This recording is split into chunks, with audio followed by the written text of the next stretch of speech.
in order for us to be a safe nation, we must have secure borders. You know, what an amazing, amazing night. What an amazing, amazing mandate from the people of Staten Island and Southern Brooklyn. You know, like many children, when I was young, I always wondered what the meaning of my name was. And if you Google Nicole, it says victory of the people. And that's what tonight is. This is not my victory. It is truly the victory of the people.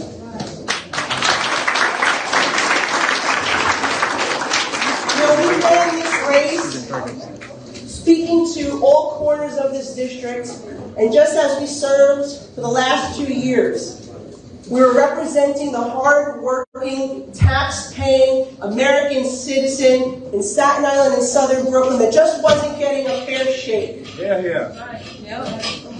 We were representing the senior citizen about to retire who looked at their 401k and saw how it was evaporating, and perhaps they weren't able to retire, or the senior had to return to the workforce just to make ends meet. We were representing the police officer who puts on a uniform every single day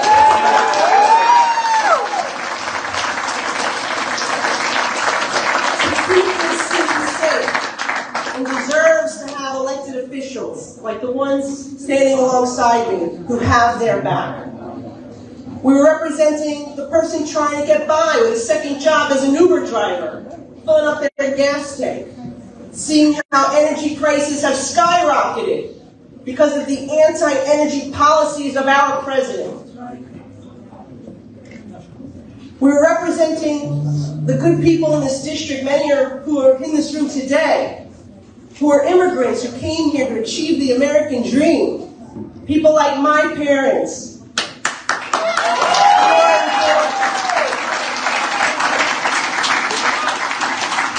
who came to this country literally with nothing, except for a dream, and they wanted nothing except for an opportunity.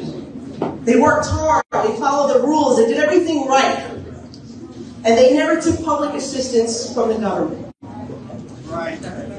And they, like so many other immigrants that I speak to throughout this district, believe that in order for us to be a safe nation, we must have secure borders. I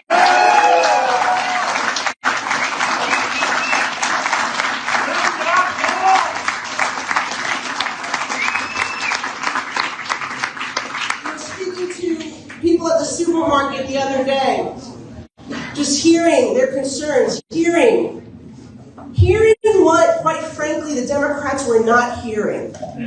Right. That they're struggling right now.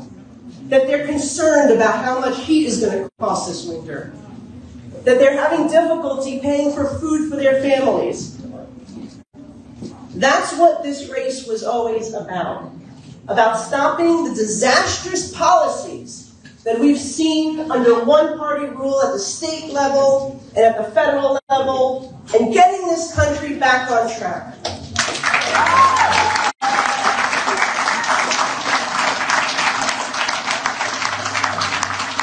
I haven't been able to look at what has occurred around the country, whether we are taking back the House in Republican hands, but I'm very hopeful that we will see a balance come to both our state and our country tonight. Because it is so incredibly needed. On the federal level, my colleagues and I, we already have legislation. We have solutions ready to go. We have our Border Security for America Act. We have our Parents' Bill of Rights, because they deserve to know what their children are being taught with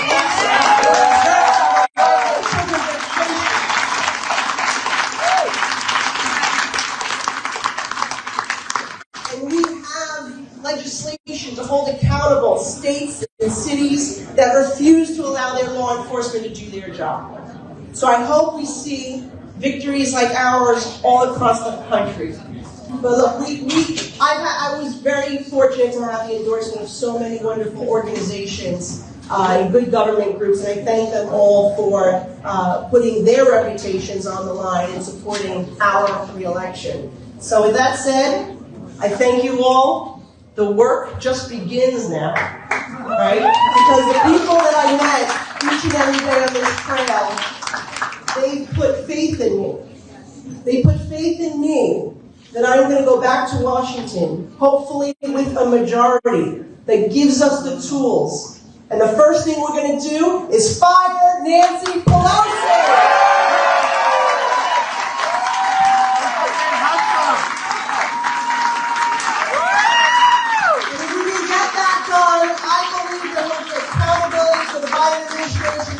America's best days are ahead. We will get this country back on track, and the work starts tomorrow. Thank you, everyone.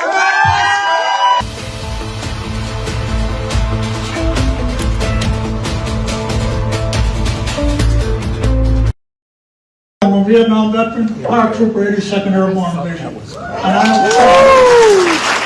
know some of the people in El Paso. You know China Boy? I sure do. I know him well. Yeah, I just saw him. 82nd Airborne in El Paso. Special Forces also. Yep. I'm having lots of problems with some of these things going on in this country. I was born and raised a Democrat. My father said that Lyndon Baines Johnson made a Republican out of him.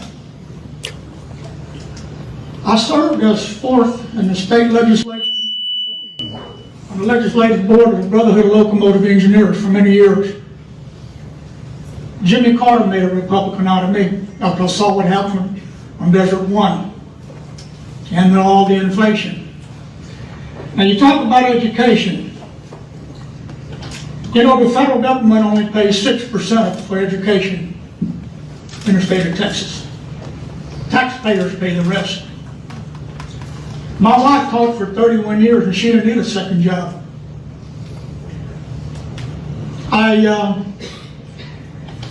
I didn't appreciate you saying that people are getting guns, that everyone should have to register for a firearm. You can't buy a firearm in the state of Texas without filling out a federal form. They'll either flag you and you can't, whatever. Also, we have a huge problem with illegals in this country, and it's illegal according to the Constitution of the United States. We have to do something because you talk education, how are we going to raise all the money to educate these kids that are here? You know, we have citizens' children that need to be educated. We do. Now, I want to make sure we're respectful. Even if we disagree. Now. Let's be respectful. Yesterday, Kamala Harris was asking Poland, the Polish president, if the United States was willing to take refugees from Ukraine. She laughed. Never answered the question. So we know where that's at. But we got all this coming across this border that we're paying for excessively. You know, the oil and gas industry, we've been buying 10% of all oil imported in from Russia. Russia is the people who are facilitating the Iran nuclear talks right now.